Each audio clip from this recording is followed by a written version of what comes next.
So I'm back again. You didn't get rid of me for long, but we're down here at the beach still, and we are coming up, just giving you a nice view. It's just such a pretty day out here.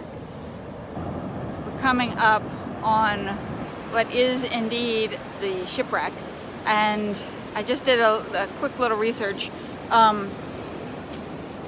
Captain Rob, I think, was the one who said he thinks it's the schooner Nomis. It was a 3-masted schooner that wrecked on Ocracoke August 16th of 1935. I believe everybody on board was saved. There's some pictures online, and David Siselsky wrote a really neat just kind of story about the wreck of the Nomis. Apparently, in the 3 years prior to its wrecking, it had run aground a couple times, or it had some Coast Guard service called out to it, once in Cape Lookout and once in Martha Vineyard. And then August 16th, 1935, it met its fate here on Ocracoke. And sometimes there's less of it showing, sometimes there's more. And this is a good example of why you sometimes need to be careful on the beach. We've got a lot of great treasures, neat shipwrecks, whatnot. But if you see, these have like some major metal spikes sticking out of them too.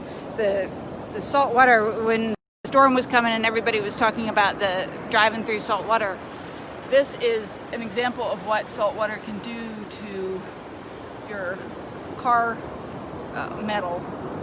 It can just rust it smack away. So just be careful if you're out here exploring. But I love the textures in some of the wood that's gotten eroded away, washed away.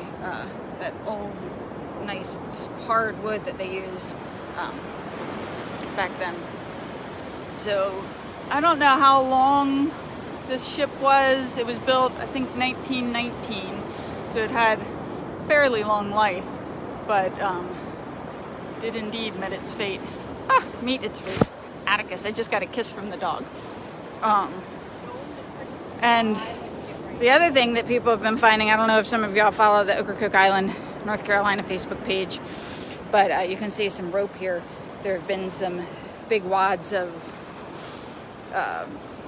boat ropes, trawler ropes washing up, and they get wrapped around things. I picked up a big old wad of it just a minute ago, take it back off the beach in a little bit. But I will post a link later when I get back to the David Siselsky story, or you can Google the shipwreck Nomis, N-O-M-I-S, that wrecked off of Ocracoke in 1935, August 16th. So just a month earlier and a few years earlier.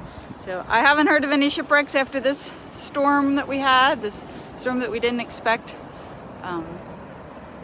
But again, as you can see, it's just a nice, calm, peaceful day, and it's really striking when you come to the beach. Oh, and the location, if any of y'all are coming anytime now or later, I can't guarantee the shipwreck will be here to see, but you can see here there's some cars down there. So it's, if you go over at ramp 67, which is the ramp past the pony pens, and turn left, like towards Hatteras, once you get on the beach, it's about a mile up. Well, go as far as you can before you have to stop driving, before it becomes a pedestrian zone. And if you're walking, you can go to the pony pen beach and park there at the over ramp, or at the walkover, and come down to the beach and turn right like you're going back into the village. And it's about a mile down, so it's about equidistance each way. And ramp 67, for those of you who drive on the beach or are unfamiliar driving on the beach, it can be a really soft ramp. So just make sure